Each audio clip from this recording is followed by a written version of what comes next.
हाँ तो जय हिंद जी। कैसे हैं आप लोग? आशा करते हैं कि आप लोग बहुत अच्छे होंगे। हम आज आपके लिए लाए हैं क्लास 10th का रसायन विज्ञान, जो सीधे सीधे आपके एग्जाम में पूछा जाता है।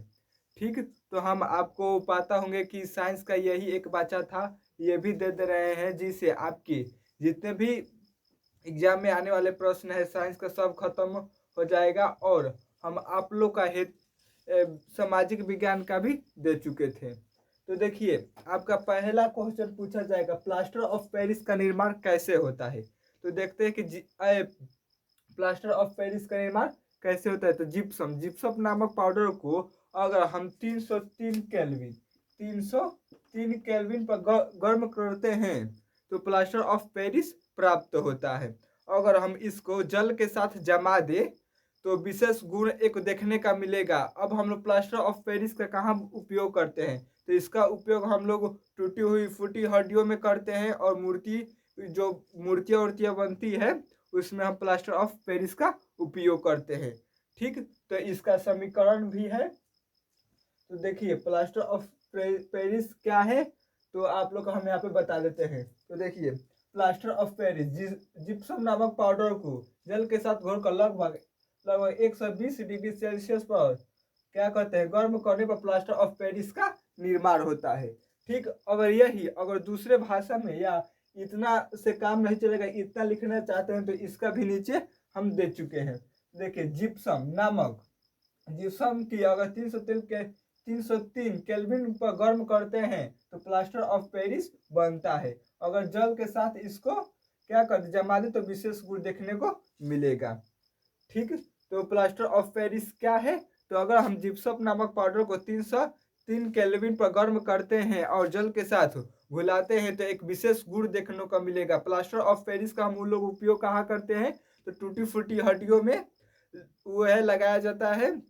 और जो आप लोग देखते हैं कि सरस्वती पूजा या दुर्गा पूजा में जो आप लोग का मूर्ति बनता है वहां पर प्लास्टर ऑफ पेरिस का उपयोग होता है। आप लोग देखेंगे, जाकर देखिएगा कि अभी सरस्वती पूजा आ रहा है और सरस्वती जी बन रही है, वहां पर देखिएगा तो प्लास्टर ऑफ पेरिस का उपयोग किया जाता है। ठीक, तो इसका सूत्र है प्लास्टर ऑफ पेरिस का। देखिए, सूत्र है जिप्सम, ये क्या है हमारा? जिप्सम है। जिप्सम का सूत्र है। ठीक, तो COSO4 2H2O का जब हम अभिक्रिया करेंगे तो COSO4 1/2 H2O और 3/2 H2O का निर्माण करेगा, यानी कि ये रहा आपका प्लास्टर ऑफ पेरिस का। ठीक, तो आशा करते हैं कि आप लोग का प्लास्टर ऑफ पेरिस का ये पूरा समझ में आ गया होगा, क्योंकि हम आपको ये पूरा रिलेटेड टाइप से दो तरह से बता दिए हैं। नहीं तो आप लोग का अभी समझ में नहीं आया होगा तो दोबारा भी देख सकते हैं, क्योंकि वीडियो अगर रिपीट कर देखेंगे ना तो आपको पूरा का पूरा समझ में आ जाएगा। अगर नहीं आया होगा तो कहिएगा, तो फिर हम आप लोग को ये बता देते हैं। तो चलिए एक बार फिर इसको हम रिवाइज कर देते हैं। प्लास्टर ऑफ पेरिस का निर्माण कैसे होता है? तो प्लास्टर ऑफ पेरिस का निर्माण कैसे होता है? तो अगर आप जिप्सम नामक पाउडर को 303 केल्विन पर गर्म कीजिएगा तो प्लास्टर ऑफ पेरिस बनता है। ठीक, अगर हम इसको जल के साथ जमा दें तो विशेष गुण एक देखने का मिलेगा, पेस्ट जैसा वो प्राप्त होता है। प्लास्टर ऑफ पेरिस, इसका हम लोग उपयोग कहाँ करते हैं या इसका गुण क्या है? तो आप लोग देखेंगे कि डॉक्टर जब प्लास्टर करता है टूटी फूटी हड्डियों में वहां पे किया जाता है, या जब मूर्ति बनती है वहां पे किया जाता है। आप लोग देख, अब सरस्वती पूजा नजदीक आ रहा है तो आप लोग देखिएगा वहां पे जाकर कि जो मूर्ति बनाने वाले होंगे ना, वो प्लास्टर ऑफ पेरिस का लेप लगाते हैं। ठीक, तो आशा करते हैं कि आप लोग आप समझ में बिल्कुल आ गया होगा। तो ठीक, तो अब चलते हैं, आप लोग का ये सूत्र है जो आपके एग्जाम में पूरे 5 नंबर का पूछता है। ठीक, 5 नंबर का। तो देखिए, पहले पूछ देंगे बेकिंग सोडा, धोवन सोडा, गोबल लोअर और नील थोथा और जिप्सम का। ठीक, देखिए बेकिंग सोडा, यानी बेकिंग सोडा का रासायनिक सूत्र क्या होता है? तो NaHCO3। और धोवन सोडा था Na2CO3 10H2O। हम आप लोग से एक बात बताएं, जब हम क्लास 10th में पढ़ रहे थे ना, तो अब ये दोनों जो क्वेश्चन है हमारे सर ने पूछे थे। ठीक, बेकिंग सोडा और धोवन सोडा का। तो जब पूछे थे तो हम दोनों बार फटाक फटाक हाथ उठा दिए थे। अब उठाए थे तो मतलब दोनों बार उठाए थे मगर दोनों बार गलत बता दिए थे। तो उससे मुझको बहुत शर्म आया था क्योंकि वहां पे लड़का लड़की बहुत थे इसलिए। तो क्या होगा, तो उसी दिन से मैंने शपथ ले लिया था कि अब जिस जो सर पूछेंगे वो खड़े होकर सही सही बताएंगे। और ऐसा ही हुआ, मैंने जो शपथ लिया था उसको पूरा किया। जब सर कोई पूछते थे तो हम सही सही बताए थे। इसके इस पे मुझे एक शायरी याद है, मैं झुक जाऊं तो मेरा मामला हल हो जाएगा। इसको क्या पता मेरा जो नसीब है और जो मेरा छात्रावास है उसका कत्ल हो जाएगा। इसलिए कि मैंने वहां पे बोलना बोला, इससे मेरा डर खत्म हो गया। इसलिए कभी भी घबराया नहीं जाता है, कभी भी बोलिए, अपना इस डर को खत्म कीजिए। ठीक। तो अब एक ग्लोबल का है तो इसका होगा NO2SO4 10H2O। और नीला थोथा का क्या होगा, सॉरी यहाँ पे Na2SO4 10H2O। ठीक। अब नीला थोथा का रासायनिक सूत्र होगा CuSO4 5H2O। और जिप्सम के यहाँ पे है ही CaSO4 2H2O। देखिए ये कुल आपके कितना नंबर का है, 5 नंबर का है। ठीक।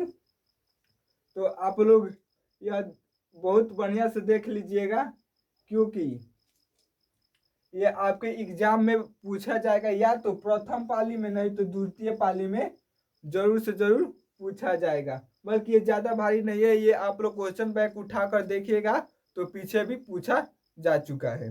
ओके, अब हम चलते हैं आपके दूसरे क्वेश्चन पे।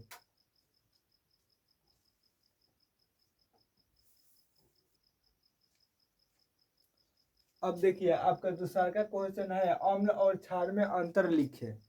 ठीक। देखिए अम्ल और क्षार में अंतर लिखे या अम्ल और क्षार क्या है, ऐसा आपका क्वेश्चन पूछ देगा। तो आप लोग ऐसे अंतर पूछ देगा तो ऐसे लिख दीजिएगा। ठीक।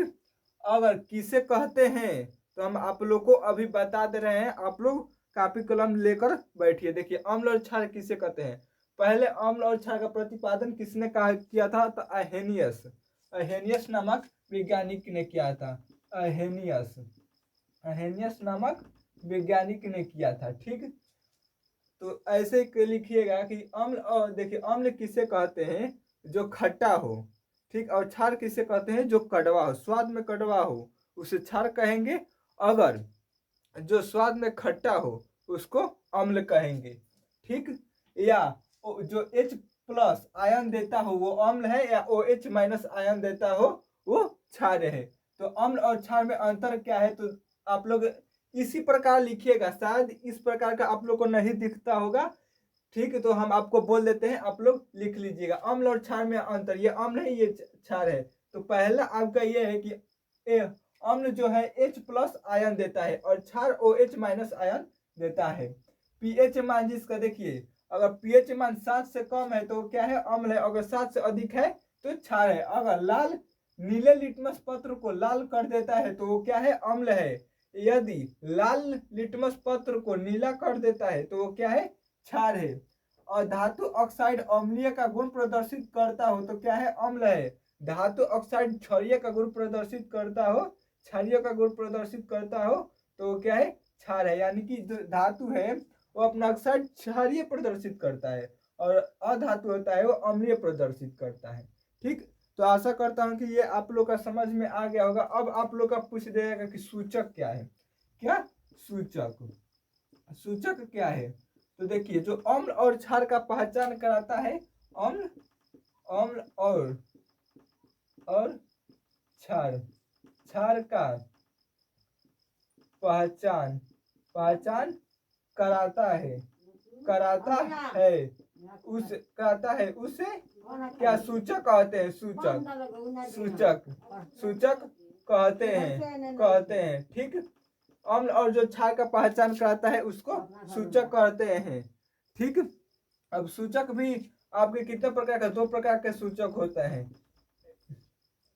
एक जो आपके प्राकृतिक द्वारा है और अम्लीय जो द्वारा हम देखते हैं तो सूचक भी दो प्रकार के होते हैं, एगो प्राकृतिक सूचक, एगो क्षारीय सूचक होते हैं। ठीक, तो आप लोग का ये समझ में आ गया होगा कि अम्ल और क्षार क्या है, या अम्ल और क्षार में अंतर। ठीक, या सूचक क्या है जो अम्ल और क्षार का पहचान कराता है, सूचक कहलाता है। और सूचक के प्रकार कितना होता है, दो होता है।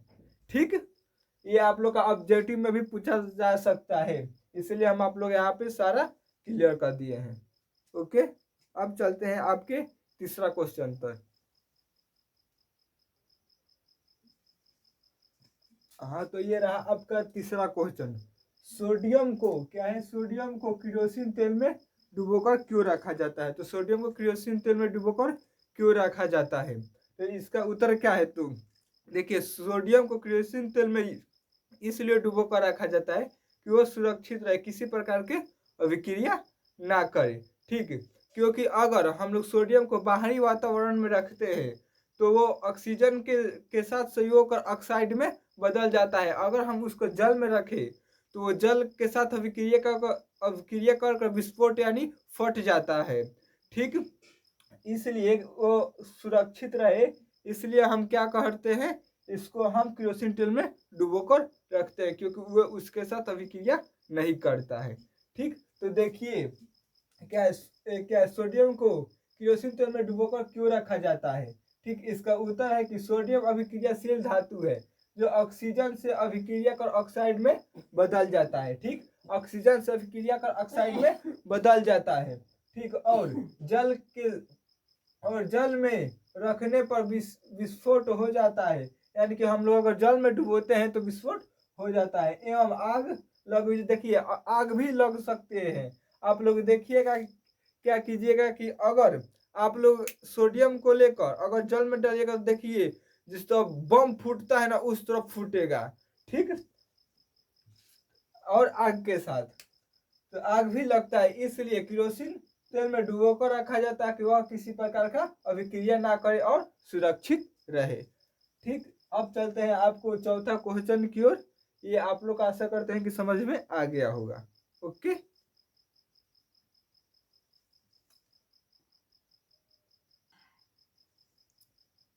हाँ, तो ये देखिए, अब ये आपका क्वेश्चन रहा 4 कि विकृत गंधिता क्या है। देखिए, वसा और तेल देखते हैं गर्मियों के मौसम में हमारे भोजन खट्टा होते हैं, हम लोग ना कहते हैं बसिया गिलबा, यानी कि वो खट्टा हो जाते हैं। तो देखिए, वसा तेल निर्मित खाद्य पदार्थ ऑक्सीजन से सहयोग कर अपने स्वाद और गंध को विकृत यानी खराब कर देते हैं, उसे ही विकृत गंधिता कहते हैं। विकृत गंधिता किसे कहते हैं? वसा एवं तेल खाद्य पदार्थ ऑक्सीजन से सहयोग कर अपने स्वाद एवं गंध को विकृत कर देते हैं, जिसे विकृत गंधिता कहलाता है। ठीक, अब इसका लास्ट क्वेश्चन पांचवा है, मीथेन एवं अमोनिया गैस का इलेक्ट्रॉनिक्स बिंदु संरचना प्रदर्शित करें। तो ठीक, तो देखिए, तो पहले मीथेन का इलेक्ट्रॉनिक्स बिंदु क्या होगा? तो मीथेन का आपका सूत्र होता है क्या? CH4। CH4, तो एक कार्बन लीजिए, कार्बन का कितना होता है? 5 होता है, 1 2 3 4 5। ठीक, अब इसका 1 2 3 और 1 4 यहाँ पे CH4, और यहाँ पे इसका एक एक इलेक्ट्रॉन। ठीक, तो इसका एक दे दीजिए, कार्बन का कितना होता है? 6 होता है। 3 कार्बन का 6 होता है, तो 6 और 4 गो इसका इलेक्ट्रॉनिक्स बिजनेस सही है। फिर ये रहा इसका, ये ही इसका, और ये रहा एक इलेक्ट्रॉन इसका, ये रहा आपका विद्युत संरचना। अब इसका ये पूरा 8 का 8 ले लेगा। ए भाई, हम तुझको दे रहे हैं तो तू भी हम तो देगा।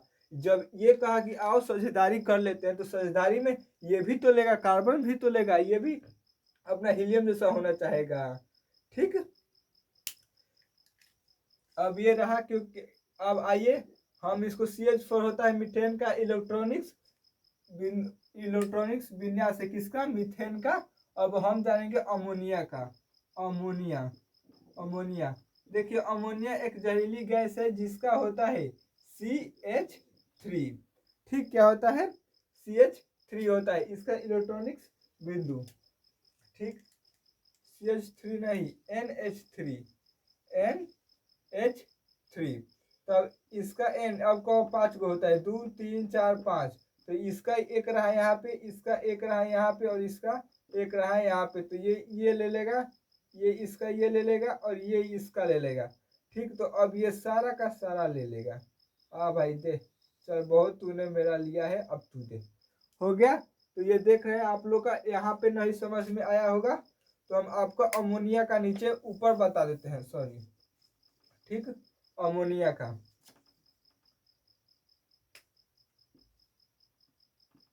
अमोनिया। ठीक, ये अमोनिया क्या होता है, NH3, एक N और H 3 को ले लीजिए। ठीक, दो इसका 5 गो होता है, और हाइड्रोजन का भी। तो इसका 2 गो ये ले लेगा, 2 गो ये ले लेगा, 2 गो ये ले लेगा, और ये सब का ले लेगा नाइट्रोजन। ले, हो गया। यही रहा आपका इलेक्ट्रॉनिक्स विद्युत। यहाँ पे आपका क्लास सारा का सारा समझ में आ गया। अगर आपको समझ में आया होगा तो शेयर कीजिएगा। अब चलिए, अब इतना ही। जय हिंद।